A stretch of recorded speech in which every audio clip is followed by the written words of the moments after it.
Hai, gue Pita. Kali ini gue mau membagikan mengenai pelajaran dari salah satu buku judulnya The Richest Man in Babylon. Itu buku yang banyak digadang-gadang sebagai buku pelajaran mendasar mengenai keuangan. Buku ini ditulis oleh George S. Clason di tahun 1926, sudah hampir 100 tahun yang lalu, yang memberikan pelajaran keuangan dalam bentuk cerita yang bertempat di kerajaan Babilonia 4000 tahun yang lalu. Buat gue, buku ini memberi beberapa pelajaran yang sejalan dengan prinsip keuangan gue, yaitu untuk membangun kemakmuran itu sebenarnya sederhana.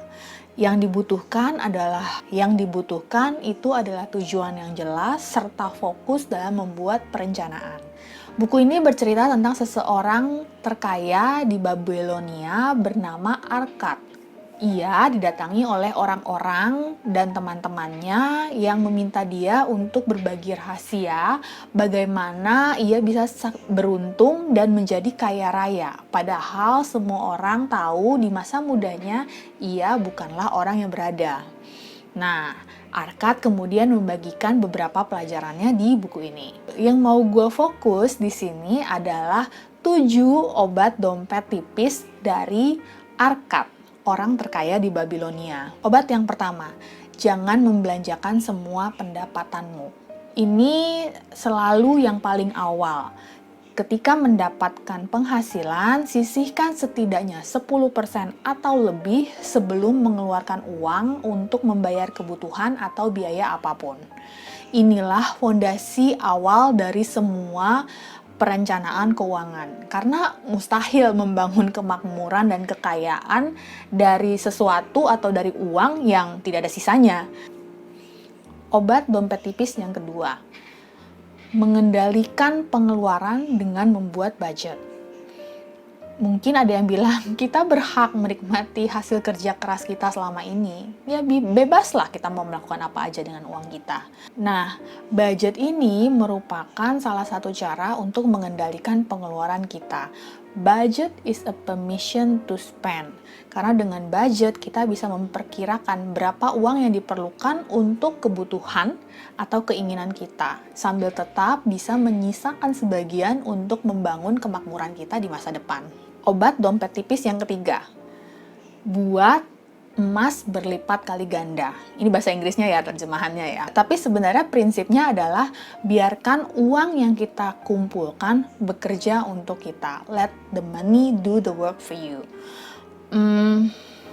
Banyak orang yang mengumpulkan atau menginvestasikan uang mereka, namun mereka gagal membiarkan uang mereka tetap bekerja.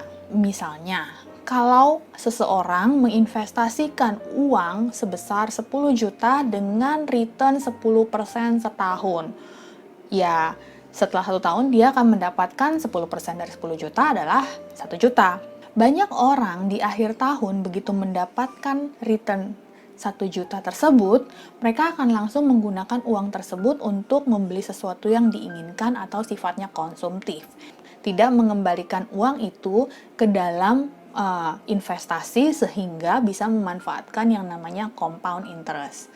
Padahal compound interest atau bunga berbunga itu adalah salah satu keajaiban dunia ke-8 yang merupakan kunci untuk mengembangkan kemakmuran.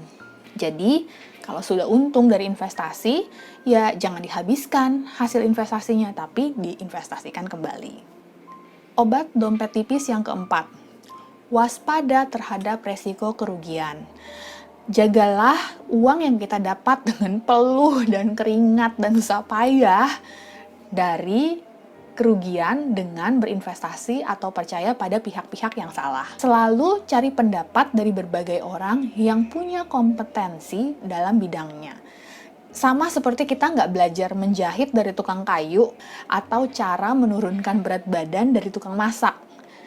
Kalau mencari informasi, carilah informasi bagaimana kita bisa mengembangkan kemakmuran dari orang yang tahu apa yang mereka omongkan. Serta gunakan akal sehat dan buat pertimbangan yang matang dan masak-masak sebelum berinvestasi. Jangan gampang mempercayakan uang kita kepada seseorang yang belum terbukti kehandalannya. Obat dompet tipis yang kelima, miliki tempat tinggalmu sendiri. Seseorang akan bisa menikmati kehidupan yang lebih tenang bersama keluarganya di sebuah kediaman yang mereka punyai sendiri. Karena mereka tidak harus memikirkan tanggung jawab untuk membayar biaya sewa untuk setiap periode tertentu kepada pemilik rumah yang seringkali tidak mau peduli apa yang terjadi dengan hidup kita. Menjadi empunya tempat tinggal kita sendiri akan sangat mengurangi biaya hidup seseorang sehingga lebih banyak penghasilan yang bisa digunakan sesuai dengan keinginan kita. Obat dompet tipis yang keenam. Pastikan pendapatan di masa yang akan datang. Ini maksudnya adalah ketika seseorang sudah berumur, ia dan keluarganya tidak perlu takut kehilangan pendapatan mereka. Kalau dari sisi keuangan modern, ini maksudnya menyiapkan diri untuk usia pensiun. Obat dompet tipis yang ketujuh. Tingkatkan kemampuan untuk menghasilkan pendapatan.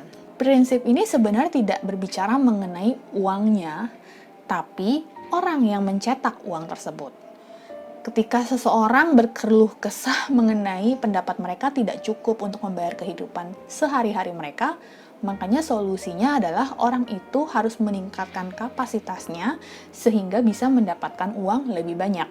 Untuk melakukannya, dibutuhkan keinginan kuat seseorang untuk mengembangkan diri mereka sendiri, sehingga mereka punya kemampuan dan hasil kerja mereka akan dihargai lebih oleh pihak-pihak yang bersedia membayar mereka.